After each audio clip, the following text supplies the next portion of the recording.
Ryan, great to see you. Joe, great to be here. Hey, thanks for joining us, Ryan. I appreciate it. Reese, great to see you as well. Hey, it's good to see you again, Joe.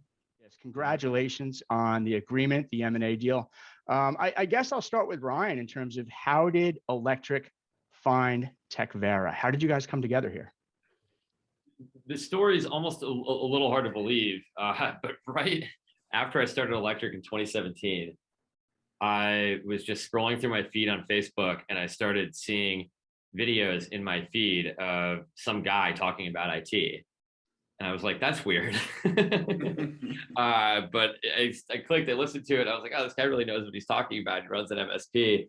And then I looked, it turned out we actually had a bunch of mutual friends, some folks that Reese had gone to college with, I was friends with here in New York. And one thing led to another. And I don't know if Reese reached out to me or I reached out to him, but we ended up on a call and started talking about the future of the industry. And, 4.5 years later, here we are.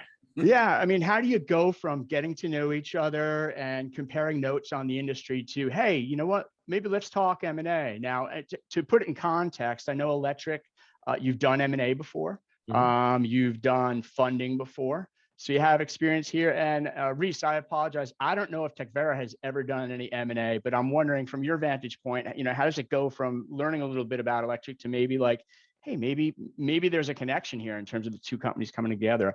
I'll start with Reese because I'm always interested in the seller side, and then we'll jump over to Ryan on the buy side. Yeah. So Joe, our M&A experience had been limited, but we did acquire an MSP last year, bring them into our organization. And that was very good learning experience for us. And, being on the other side of the equation. And so to answer your original question, Joe, how do you get from those initial kind of emails, introductions to where we are today? And the answer is one word, and that is time. And so over those 4 years, we built a friendship. And every couple of months, Ryan and I would check in and do phone calls and Zooms and talk about our growth and trends that we're seeing in the industry. And every time I came back, it was like, hey, I just landed 50K in MRR, Ryan would be like, hey, we just added 2 million in our ARR, right? So It was really cool over those 4 years as we were growing. And during that time, Joe, I joined a peer group, got really serious about the business and started, really putting the financial and operations pieces front of mind for me. And so I was able to kind of show that track record of that growth and that health and improvement. And at the same time, got to see what Ryan and his team were doing and how quickly they were scaling. And so ultimately it came to, a boiling point where it was like, man, there's too many opportunities for us to come together. Okay. So Reese, you mentioned that one deal that you did do. I want to go back to that. Was there anything special about the way you structured it? What was the approach there? Yeah. So, one of the things that I've always really advocated for is thinking outside the box. And so, when I looked at growth and I saw what the trending looked like on our organic growth and knew that we could grow further through some M&A activity, that was one realization. The other one was that there was no cash in the bank to fund that. And, just like every other MSP owner out there, we're inundated with calls from PE companies and emails. And that just didn't feel like the route for me. I'm very passionate about this industry. I'm not just looking to build the multipliers and exit. I am in the channel, man. This is what I want to do for the rest of my life, right? And so, we were able to come to terms with that deal where we did an equity stake, right? I gave the company we acquired a small position in the parent company, and it was, sum of us two together is greater than the individual parts, and off we went. And so it was actually about a year. Almost a year to the day of our M&A activity with Electric, coincidentally. Fantastic. Ryan, from your vantage point, as I mentioned, you guys, you have a war chest, so to speak. I think you raised about 40 million earlier this year. Maybe it was perhaps late in 2020, give or take, in Series C financing. From your vantage point, when you have a war chest, you can have a lengthy list of acquisition targets. Why was Techvera the right target? And I mean target in a positive way, not take them out. Sure, I mean, bring them in and scale them. Yeah, look, I think, in the MSP industry, there's a lot of these, private equity backed roll-ups, and those, great, right? Like, but it's largely financial engineering. What we're doing differently is we're building a lot of proprietary software. We're really trying to change the whole end customer experience of, create a modern software centric, easy to use, suite of software and services so that any business, any small business can start their managed IT support journey some way or another, right? And so for us, doing M&A isn't the growth strategy. We've figured out how to build an inside sales team and just make a lot of phone calls and acquire new customers. So for us, M&A, I mean, it's a little bit about the growth, but really it has to do with finding companies that have a shared mindset and finding companies, most importantly, that have a complementary skill set. And so one of the things that Reese and I have talked a lot about is that, Electric's really good at sales and marketing. We're really good at developing software. But there's a lot of core MSP DNA that we actually don't have that we need to have if we want to make sure that we can continue to scale the quality of the user experience as we become a much, much larger company, right? And so Joe, you and I have talked about this in previous interviews. It seems a little counterintuitive for a company that's really trying to be a predominantly software business to go buy services companies. But if you think about it, you have a layer of best-in-class services on top of some really excellent software. That's a winning combination for the end customer. And so, to sort of the point that, Reese was making of just us knowing each other and checking in periodically, every few months we'd check in, I'd go, man, he told me he was going to do a bunch of things 3 months ago, and we check in 3 months later and he did all those things and then a few other things. And so I think that built a lot of trust, I think, on both sides over the years of hey, there's just a couple of guys that are ambitious that generally do what they say they're going to do. And that's usually where the great partnerships start. Yeah, that's pretty awesome. I'm gonna show my age, but it almost reminds me of looking at a baseball card every other year, and it's like, wow, look at these batting averages going up, look at the home runs going up, and it's like, we should sign this guy. This is really good. So it makes sense to me. I understand that. Listen, I think one of the challenges for our readership and viewership is when you say MSP M&A, that could be 2 5-person companies coming together, or it could be a mid-market enterprise coming together. I want to give our viewers and listeners a feel for the scale. So Ryan, what's the update in terms of your overall head count, customer counts, number of endpoints under management? Where are you at this point? We're close, I think about 35,000 endpoints under management, about 400 full-time employees all around the world. Customer count, I believe, is north of 600.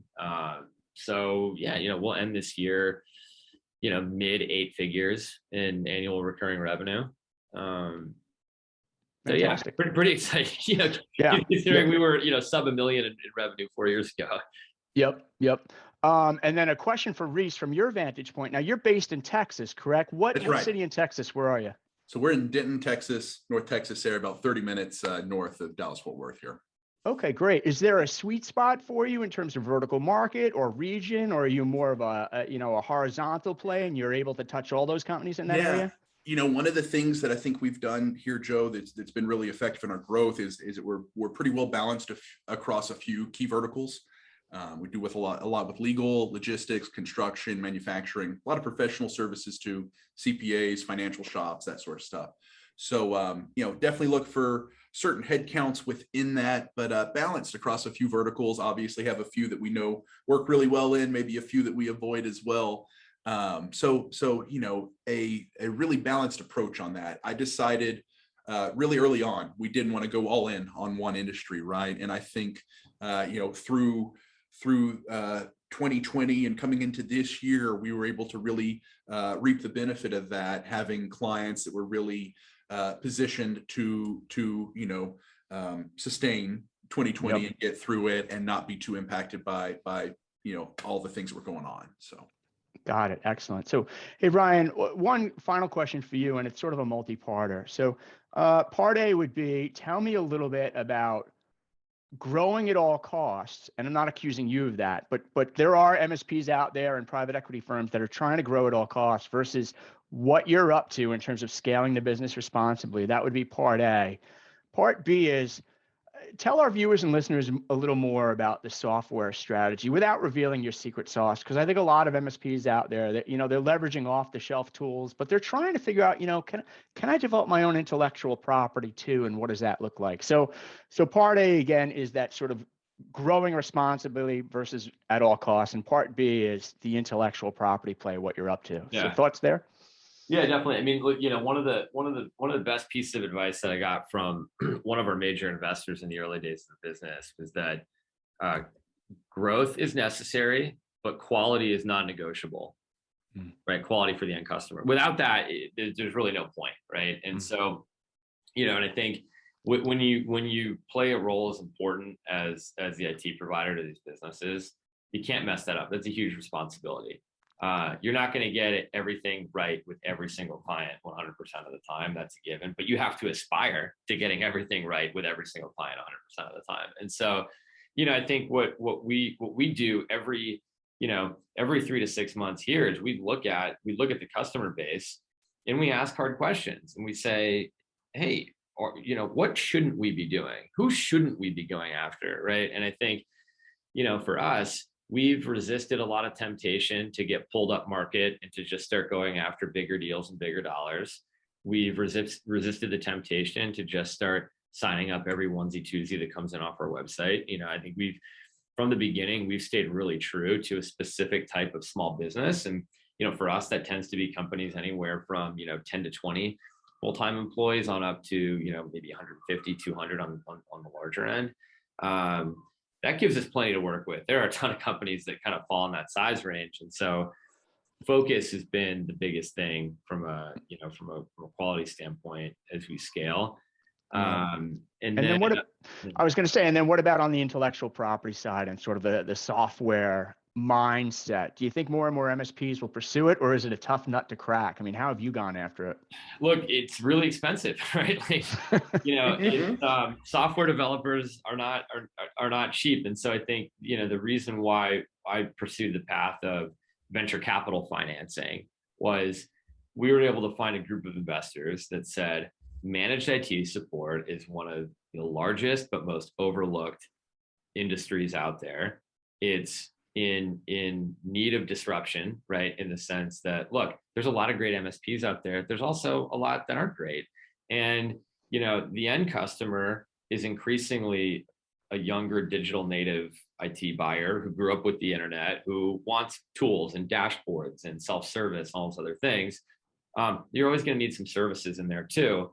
And so, we just really felt like now is the right time, or, almost 5 years ago when I started the company, no national brand existed. So we said, let's go create a really exciting, fresh, kind of younger looking national IT brand for small businesses. Let's reinvent that end customer experience by building some tools and dashboards and software that can put the power in their hands. Let's begin to automate a lot of the stuff that a support desk is doing so that the customer experience is better, but our economics are better.